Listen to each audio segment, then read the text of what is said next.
Hi guys, sorry to interrupt your viewing, but please subscribe to the channel and like this video. Thank you. Family dinners had always felt like an obligation rather than a gathering, a chore rather than a tradition, an evening where I braced myself for the usual routine of listening to my sister, Claire, bask in the glow of her own self-importance. Ever since we were kids, she had made it her mission to remind me that she was the superior one, the daughter my parents were proud of, the one who had taken the right path while I had supposedly wasted my time on dreams too ridiculous to take seriously. I had learned, over the years, to sit through the subtle jabs, the condescending smiles, the pointed questions about my career that weren't meant to invite discussion, but rather to highlight how far behind I supposedly was. Walking into the dining room, I could already hear Claire's voice carrying through the house, her laughter ringing just a little too loudly, the sound of my father's deep chuckle following shortly after, a familiar pattern I had grown numb to. I placed the bottle of wine I had brought on the table, only for Claire to glance at it briefly before offering a polite but dismissive smile, the kind that made it clear she was unimpressed before she even had the chance to say anything. "Oh, that's nice," she said, reaching for her own glass, which was filled with something much more expensive, her engagement ring catching the light as she adjusted her grip. "I just got back from Napa last weekend, actually. You would love it there. It's too bad you don't really get much vacation time with, well, the kind of job you have." I smiled, because that was what I always did, because I had learned that reacting only gave her more fuel, only encouraged her to keep going, only made her feel more powerful. "Sounds nice," I said simply, pulling out a chair and settling into my usual spot, the one that always seemed to be positioned just slightly out of the center of the conversation, as if my presence was more of an afterthought than anything else. My father, never one to let an opportunity pass, leaned forward with the same expectant look he always had whenever Claire finished speaking, as if waiting for me to give some sort of rebuttal that would undoubtedly pale in comparison. "So," he said, resting his elbows on the table, his gaze settling on me with a mix of curiosity and mild disinterest, "how's work been going for you?" Claire sipped her wine, barely suppressing a smirk as she watched me, as if she already knew that whatever I was about to say wouldn't come close to the stories she had to tell. I took my time cutting a piece of bread from the basket in front of me, carefully spreading butter across its surface before answering. "Good," I said, my tone intentionally vague, deliberately uninteresting. "Busy, but good." Claire let out a soft chuckle, shaking her head slightly as she reached for the serving dish in front of her, spooning a generous portion onto her plate before glancing up at me with the same amused expression she had perfected over the years.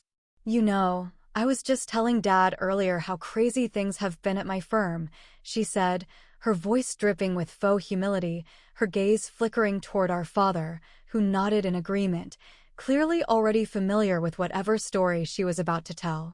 "They just promoted me to senior executive last week.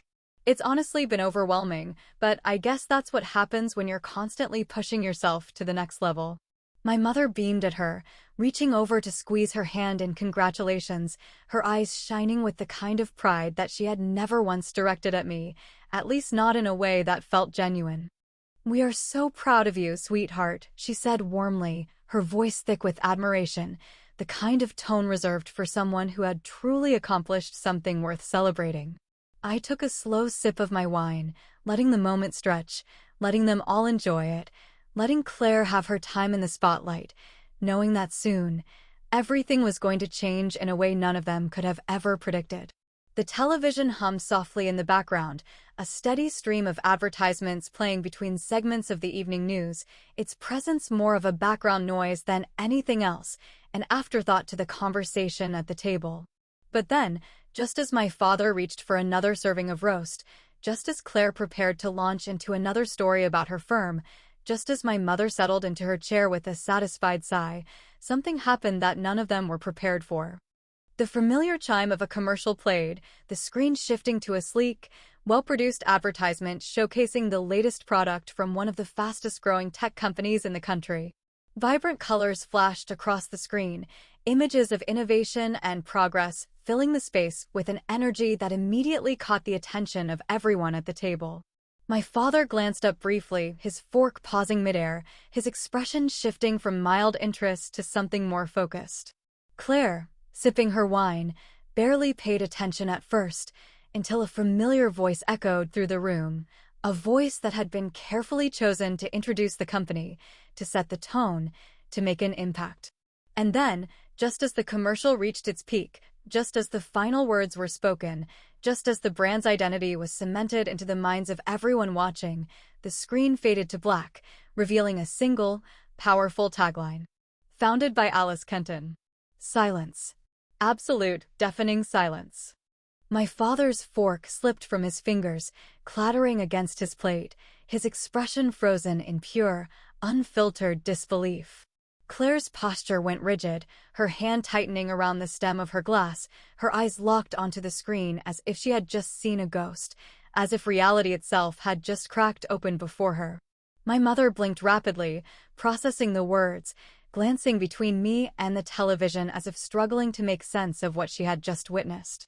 I reached for my wine, lifting the glass slowly, deliberately, taking my time as I brought it to my lips, savoring the weight of the moment, the heavy, stunned silence that filled every inch of the room. And then, as Claire turned to look at me, her mouth slightly open, her breath caught in her throat, I simply took a sip, set my glass down gently on the table, and smiled. The begging hadn't started yet, but it would. Claire's hand tightened around her wine glass so hard I thought for a second that it might shatter between her perfectly manicured fingers, her knuckles turning pale as her gaze remained locked on the television screen, her lips slightly parted in disbelief. My father, still gripping his fork with a slack-jawed expression of pure shock, blinked several times as if waiting for the commercial to replay, as if he needed confirmation that he had actually seen what he thought he had seen. My mother, always the last to react in moments of high tension, slowly turned toward me, her eyes wide with a mixture of curiosity and something that almost resembled concern. Like she was trying to figure out how such a significant piece of information had managed to completely escape her knowledge. The silence stretched longer than I expected, thick and suffocating, a heavy weight pressing against the air, amplifying every tiny movement, every small breath, every unspoken thought lingering between us. And then, just as I was beginning to wonder how long they would sit there in stunned silence, Claire let out a small, forced laugh, the kind that sounded more like a cough, like a desperate attempt to regain some semblance of control over the situation. "Oh," she said, her voice unnaturally high, the edges of her words laced with tension, her usual confident tone faltering under the weight of what had just been revealed. Wow, that's really unexpected." She let out another hollow chuckle, swirling the wine in her glass with a little too much force, her movement stiff, her expression carefully crafted into something that was supposed to resemble amusement, but instead looked closer to panic. I mean, who would have thought, right? I could almost hear the gears turning in her head, the frantic scrambling for a way to twist this in her favor, to downplay the reality of what she had just witnessed, to convince herself and everyone else that this wasn't as monumental as it seemed. But no matter how hard she tried to hide it, I could see the crack in her armor, the way her fingers trembled slightly as she reached for her napkin, the flicker of uncertainty in her eyes as she risked another glance at the screen, as if hoping the words had somehow changed. My father, finally snapping out of his daze, cleared his throat and leaned forward, his entire demeanor shifting in a way I had never quite seen before, his usual dismissive attitude replaced with something that almost resembled genuine interest. "Hold on a second," he said, pointing a finger toward the television as if it might somehow provide further explanation. "Did that just say founded by you?" I took another slow sip of my wine, savoring the moment, letting the tension stretch just a little bit longer before setting my glass down carefully, my fingers tapping lightly against the rim as I met his gaze with a calm, unwavering expression. "Yeah," I said simply, letting the weight of that single word sink in, watching as it settled into their minds, as realization dawned across their faces in slow, deliberate waves. "It did." The silence that followed was different from the one before, not just shock, but something deeper, something unspoken, something that clawed at the foundation of everything they had believed to be true. My father, who had spent years looking at me with mild disinterest whenever the topic of my career came up, suddenly seemed invested in the conversation, his brows furrowing as he leaned forward even further, his voice quieter now, more calculating. "Wait, so what exactly is this company?" Claire scoffed before I could respond, rolling her eyes dramatically as she leaned back in her chair, forcing another smile that didn't quite reach her eyes. "Oh, come on," she said, waving a hand dismissively, her tone bordering on condescending. "It's probably just some little startup or something, right? I mean, it's great that you got a commercial, but let's not act like this is some massive success story." I turned to look at her, studying the way she tried so hard to keep her voice light, to inject just enough casual skepticism into her words to convince herself that what she was saying was true. But I could see the way her fingers gripped the arm of her chair, the slight tension in her jaw, the way she was already preparing herself for an answer she didn't want to hear. I smiled. "Well," I said, tilting my head slightly as I let my words roll out slowly, deliberately, making sure every syllable landed exactly the way I wanted it to. "It's been running for a few years now. We started small, of course, but we've expanded pretty rapidly." I took another sip of wine, letting my gaze linger on Claire just a second longer than necessary before finally dropping the bomb. "Last quarter, we hit a valuation of about $45 million. The reaction was instantaneous. My father inhaled sharply, his fork clattering against his plate as he sat up straight, his eyes widening in pure, unfiltered shock. My mother's hand flew to her mouth, a soft gasp escaping her lips as she turned to look at me with something bordering on disbelief, her brain clearly struggling to comprehend the information she had just been given. But it was Claire's reaction that was the most satisfying, the way her entire body went rigid, the way her carefully crafted smile flickered and faltered before vanishing altogether, the way her breath hitched just slightly before she forced herself to speak. "Wait, what?" she blurted out, her voice cracking on the last syllable, her eyes darting between me and our father as if waiting for someone to tell her this was all some elaborate joke.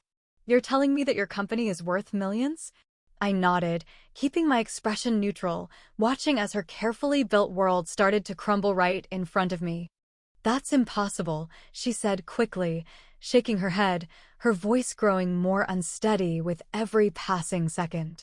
"You don't even have, how did you even?" I shrugged, picking up my wine glass again, taking another slow sip before answering. "Hard work," I said simply, my voice calm, even unbothered. "You know, the kind of thing you always said I wasn't doing." Claire's face twisted into something unreadable, her lips parting as if she wanted to say something, to argue, to fight back, but no words came out. And then, just when I thought the moment couldn't get any better, my mother, still staring at me with wide eyes, hesitated for a moment before asking the one question that made Claire's entire body go still. "Wait," she said slowly, her voice barely above a whisper. "How much money do you actually have?" I smiled. And then I took another sip of my wine. The moment my mother asked the question, the entire atmosphere of the room shifted, the weight of her words settling heavily over the table, stretching the silence into something almost unbearable. I could feel every pair of eyes locked onto me, waiting, calculating, measuring the significance of what had just been revealed, and for the first time in my life, I wasn't the one struggling to be noticed.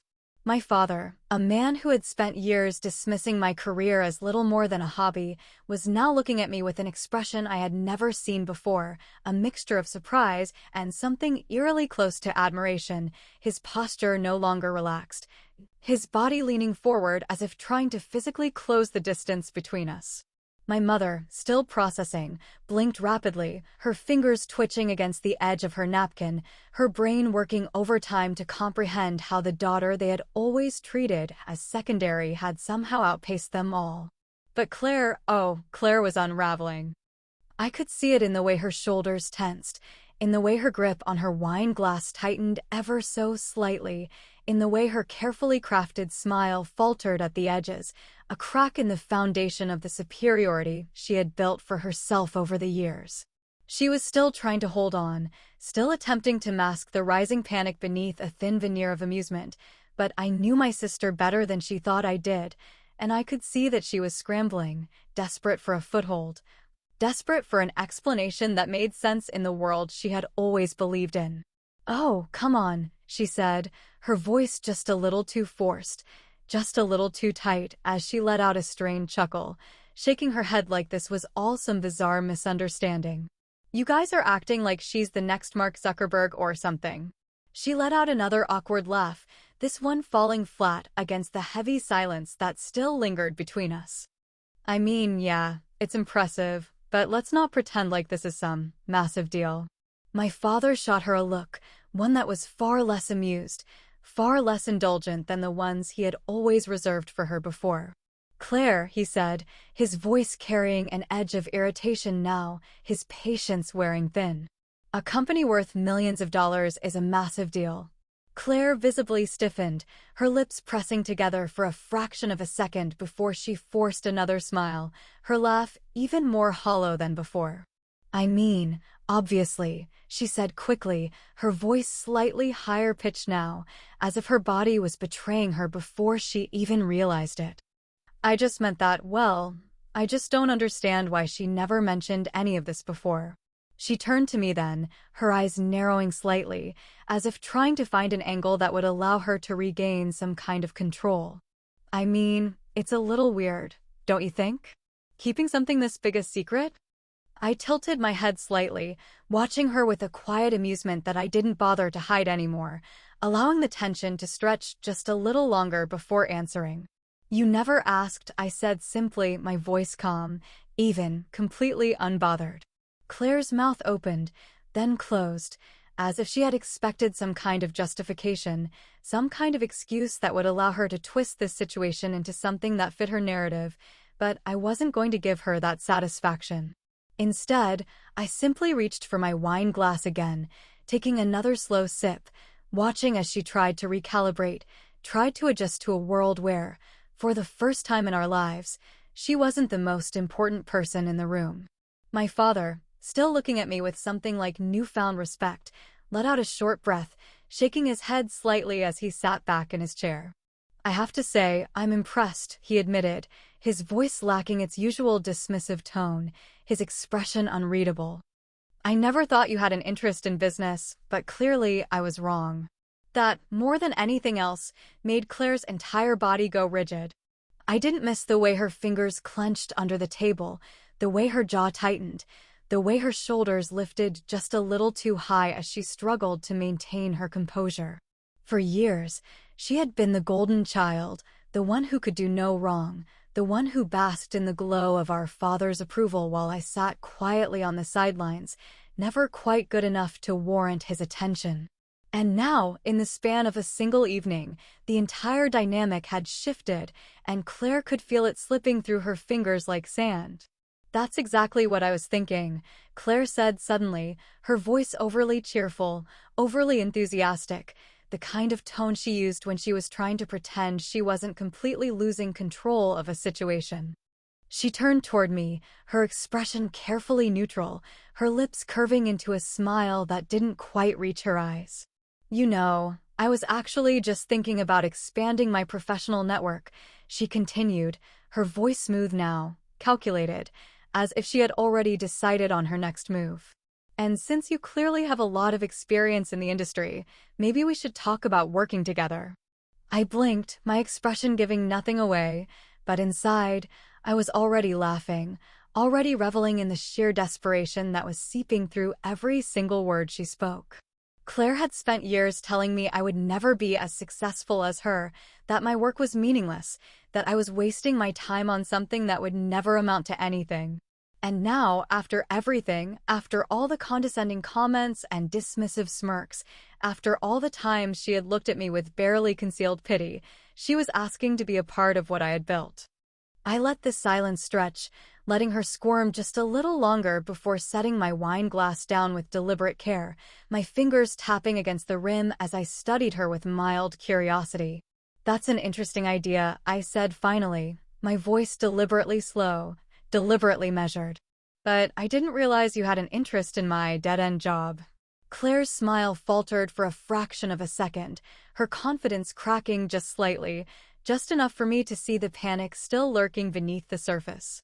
But she recovered quickly, forcing out another small laugh, shaking her head as if my words were nothing more than a playful jab. "Oh, come on," she said, rolling her eyes, waving a hand dismissively. "You know I was just teasing back then. I mean, obviously, I was wrong about how successful you'd be." I stared at her, letting the weight of her own words hang between us, watching as she tried so desperately to rewrite the past, to pretend like she had never spent years belittling me, as if a few empty compliments could erase a lifetime of condescension. And then, as if she couldn't stop herself, as if the desperation was too strong to hold back any longer, she finally cracked. "I think we should go into business together," she blurted out, her voice slightly too fast, slightly too eager, slightly too obvious. I smiled. And then I picked up my wine again, letting her wait for an answer I had no intention of giving. The first text came the morning after the dinner, just as I was sitting down with my coffee, the steam curling lazily above the rim of my mug while I scrolled through my emails.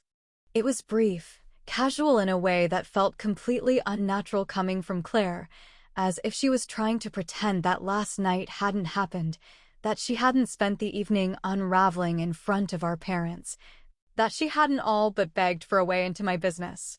"Hey, so great seeing you last night. We should catch up soon. Let me know when you're free." I stared at the message for a long moment, letting my thumb hover over the keyboard, debating whether I even wanted to acknowledge it, but I knew exactly what this was. Claire had spent years ignoring my existence unless it benefited her, had spent our entire lives making sure I understood that, in her world, I was nothing more than an afterthought, and now, after one evening, she was suddenly eager to catch up. I set my phone down without responding, taking a slow sip of my coffee instead, knowing that this was just the beginning. By noon, she had texted again, this time with a thinly veiled attempt at casual concern. "Hope you're having a good day. Also, I was just thinking, I'd love to pick your brain about business stuff. Maybe lunch this week?" I still didn't answer. By the time the evening rolled around, my phone had vibrated more times than it had in the past 6 months combined, each message coming faster than the last, the desperation beginning to leak through the carefully composed words, the shift in tone growing more apparent with every new attempt. "Hey, not sure if you saw my texts.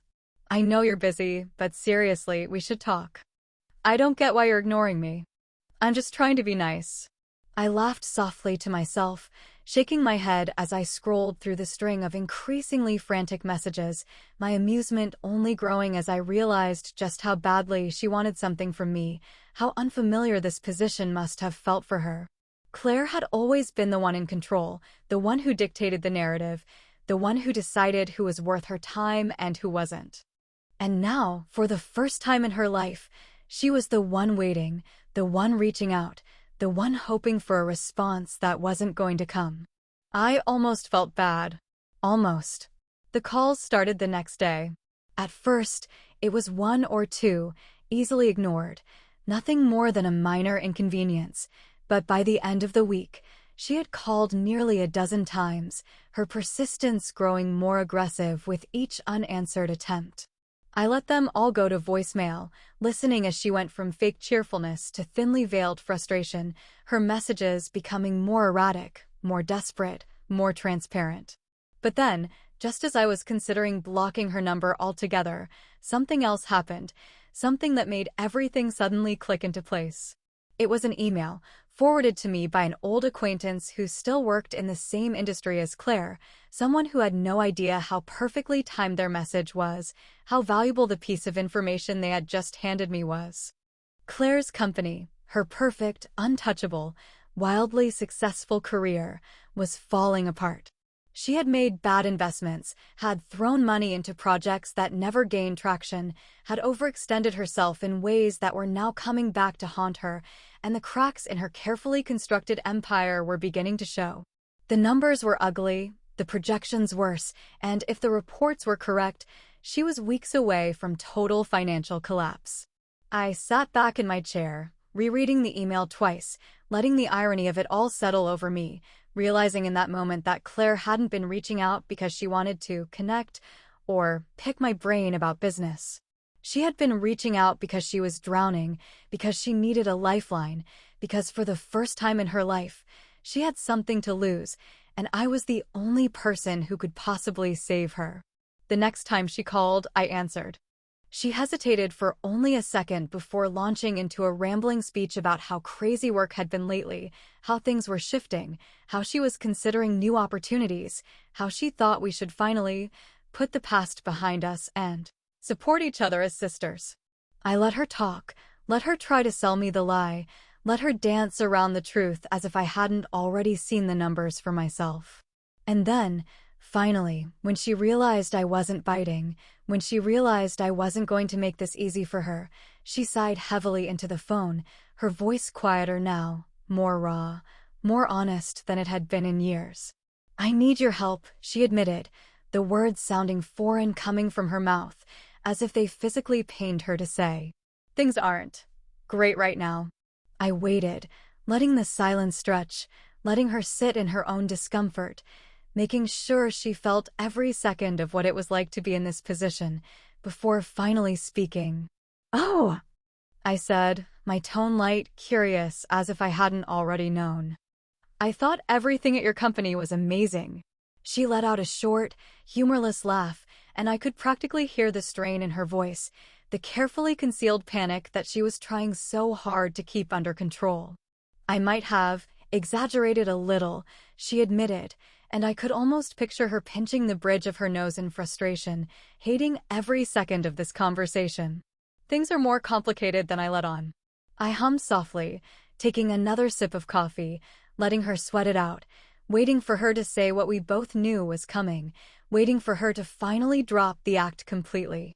And then, just as I knew she would, she finally said the words that sealed everything, the words that would have been unthinkable only weeks ago, the words that made it clear just how far she had fallen. "I think I should come work for you," she said, her voice carefully controlled, as if saying it any other way would make it sound like what it actually was, begging. "I have so much experience to offer." I smiled to myself, leaning back in my chair, tapping my fingers lightly against the desk, letting the moment linger, savoring the shift, the undeniable, inescapable shift in power that had finally, after all these years, fallen into my hands. I let her wait. Because for the first time in my life, Claire needed something from me. And I wasn't in any hurry to give her an answer. Claire's words hung in the air between us, fragile and desperate, stretching the silence into something almost unbearable, something thick with unspoken history, something laced with every cruel remark, every dismissive comment, every moment she had spent looking down on me from the pedestal she had built for herself. She was trying so hard to sound confident, to make it seem like this was a strategic move rather than an act of pure, unfiltered desperation, but I could hear the slight waver in her voice, the quiet panic buried beneath the carefully measured tone, the thinly veiled attempt to pretend like she was still in control. I didn't answer right away, didn't rush to fill the silence, didn't give her the satisfaction of thinking that I was even considering her request, because the truth was, I wasn't. I watched her through the phone, picturing the way she was probably pacing in her overpriced apartment, running a frustrated hand through her perfectly styled hair, hating every single second of this moment, but knowing she had no other choice. She needed me, and she hated that. When I finally spoke, my voice was calm, even as if this conversation was nothing more than an afterthought, as if I wasn't about to give her an answer that would shatter whatever was left of her carefully curated world. "I don't think that's a good idea," I said simply, my words deliberate, controlled, allowing them to settle, to sink in, to carve themselves into the reality she had spent her entire life avoiding. There was a pause, a sharp inhale on the other end of the line, followed by the sound of Claire forcing out a short, humorless laugh, the kind that barely covered the anger simmering beneath the surface. "Oh, come on," she said, her voice dripping with forced amusement, as if this was all just a minor inconvenience rather than the total collapse of everything she had built. "We're sisters. We should be supporting each other." I leaned back in my chair, letting my fingers drum lightly against the desk, my expression remaining unreadable even though she couldn't see me, my silence stretching long enough for her to shift uncomfortably, to realize I wasn't going to offer her the easy way out she had been hoping for. "That's funny," I said finally, my tone devoid of emotion, my words slow, deliberate, slicing through the facade she was so desperately trying to maintain. "I don't remember you supporting me when I was building my company. In fact, I remember you laughing at me. I remember you telling me I was wasting my time, that I'd never be as successful as you, that I was working a dead-end job while you were making real money. So tell me, Claire, when exactly did this sisterly support start?" Silence. It was a different kind of silence this time, one that felt heavier, one that carried the weight of years of resentment, of every moment she had dismissed me, of every conversation where she had spoken over me, of every dinner where she had basked in the attention while I sat quietly in the background. And then, just as I knew she would, she tried a different approach. "Look," she said, her voice softer now, more careful, her words laced with something that almost resembled sincerity, but not quite. "I know I wasn't always the best sister. I know I said things that weren't fair, she hesitated, struggling with the next part, probably because admitting fault was not something she had ever had to do before. "I underestimated you," she finally admitted, the words forced, painful, begrudging. "But people change. I've changed. And I'm asking you, as your sister, to help me." I exhaled slowly, staring at the ceiling, letting the weight of her words settle over me, pretending for a brief second that this was genuine, that she truly meant it, that she had finally learned something, that this was about more than just saving herself. But it wasn't. Because no matter how carefully she tried to craft her words, no matter how convincingly she tried to frame this as some kind of reconciliation, I could hear the truth beneath it. She wasn't sorry for the way she had treated me, she was sorry that it had come back to haunt her. She didn't regret looking down on me, she regretted that I had proven her wrong. She wasn't apologizing because she wanted to make things right, she was apologizing because she needed something from me. And that was the difference. I sighed, reaching for my wine glass, lifting it to my lips and taking a slow, deliberate sip before finally giving her the answer she had been dreading. "I'm not hiring," I said simply, my voice steady, unwavering, completely devoid of any sympathy. For a moment, she didn't react, as if the words hadn't fully registered, as if her brain was refusing to process what she had just heard. And then, slowly, I heard her exhale, a sharp, frustrated breath, the kind that signaled the exact moment she realized she had lost. "You're serious?" she asked, her voice quieter now, almost stunned, as if she had truly believed there was no possible version of reality where I wouldn't give her what she wanted. "You're really going to let me fail?" I swirled the wine in my glass, watching the deep red liquid catch the light, my lips curving into the smallest hint of a smile, not out of cruelty, but out of something much more satisfying, justice. "You'll figure something out," I said, my voice light, almost amused, as if this was nothing more than an insignificant conversation, as if this decision hadn't been years in the making. Another beat of silence, then a sharp click as she ended the call without another word, leaving me alone in the quiet hum of my apartment, my fingers still resting lightly against the rim of my glass, my thoughts drifting back to every moment where she had made me feel small, insignificant, unworthy. For years, I had been the forgotten one, the one who had to work twice as hard for half the recognition, the one who had sat silently while she was praised, the one who had smiled politely while she mocked me, the one who had been dismissed, overlooked, underestimated. And now? Now, I was the only one who was still standing. I finished the last sip of my wine, setting the glass down with quiet finality, the weight of the moment settling over me, not as guilt, not as hesitation, but as something else entirely: freedom. For the first time in my life, I was no longer living in Claire's shadow. And I had no intention of ever stepping back into it.